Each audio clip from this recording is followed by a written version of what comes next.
How does a company decide on the price of a product or service? It might seem to be an easy task, but developing a pricing strategy can be very complicated. Some companies make the mistake of ignoring the demand for a product and just setting a price based on costs. Whack-A-Wing is a fast food restaurant that's launching a new soup. The company must determine a price that the target market feels appropriate, fair, and encourage a purchase. Let's look at some basic pricing terminology before we tackle Whack-A-Wing's dilemma. Cost has 5 terms that marketing managers must understand to develop an appropriate price for products and services. The first term is called variable cost, and it is a cost that varies with changes in the level of output. An example would be material, such as chicken for Whack-A-Wing's soup product. In contrast, fixed costs are costs that do not change with the level of output. An example of fixed costs would be Whack-A-Wing's office rent or executive salaries. In order to figure out the appropriate price, a starting point is to determine the cost per unit of product.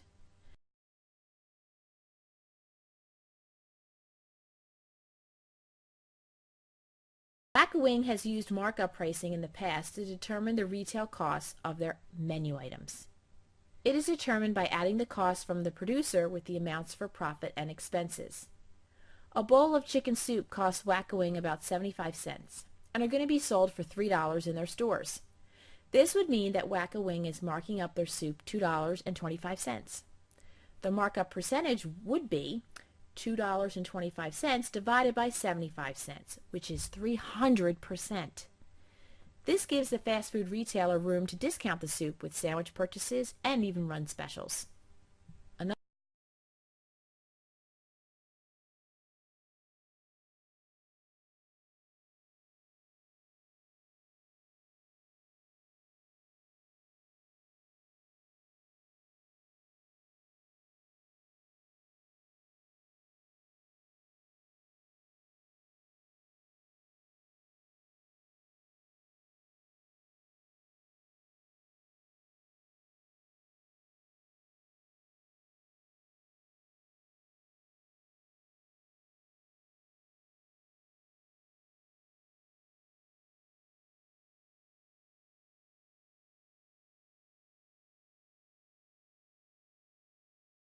Farmer Joe's market has continued to thrive this year. His organic products, bakery goods, and cooking classes have made his business a favorite place to shop for most of the town.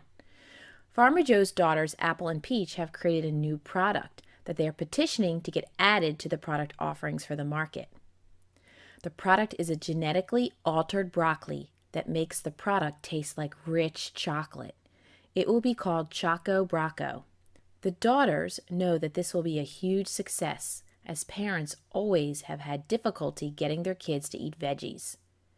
They hope to expand this product line flavor to other kid-adverse veggies. Their dad has agreed to stock the product, but everyone is confused as to how to price the Choco Brocco. In a late-night meeting, the family has decided to discuss what pricing strategy should be selected for the new product line. A pricing strategy sets the initial price of the product and provides a plan for price changes over time.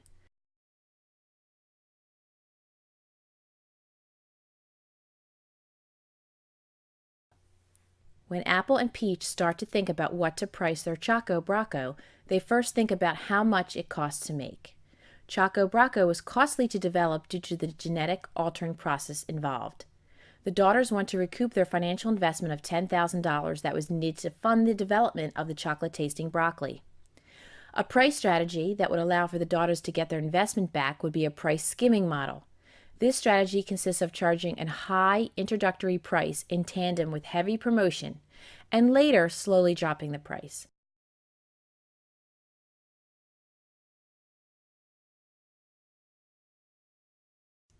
Price skimming is usually used when the product has a strong, unique advantage that's not easily copied. It is also the best strategy to use when trying to recover large investments in development and marketing.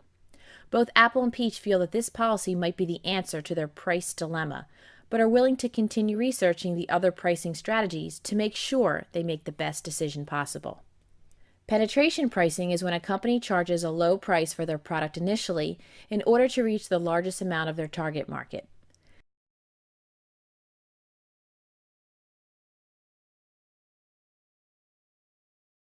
This pricing philosophy believes that the more people that buy a product, the more positive word of mouth will occur, which will produce more sales and profits. The lower price will attract consumers to try a new product and also lead to a larger market share. This type of pricing strategy is best if the consumers are price sensitive.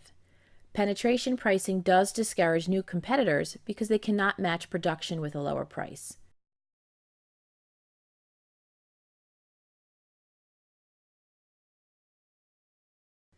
Some companies run into difficulty when adapting penetration pricing.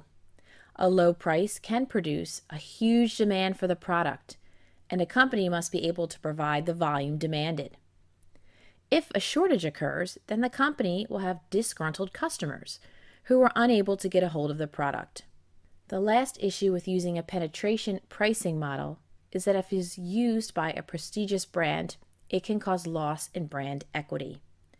For example, if a luxury car manufacturer introduces a low-price starter sedan, it could dilute that brand's best strategy. A consumer who spends an enormous amount of money on a luxury sedan would feel that her social status has been minimized if their college-age neighbor purchases a starter version of the brand.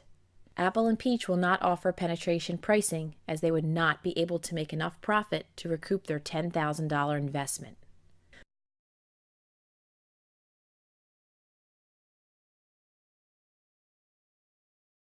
The last pricing strategy is called status quo pricing, which means matching competitors' pricing or charging close to the competition.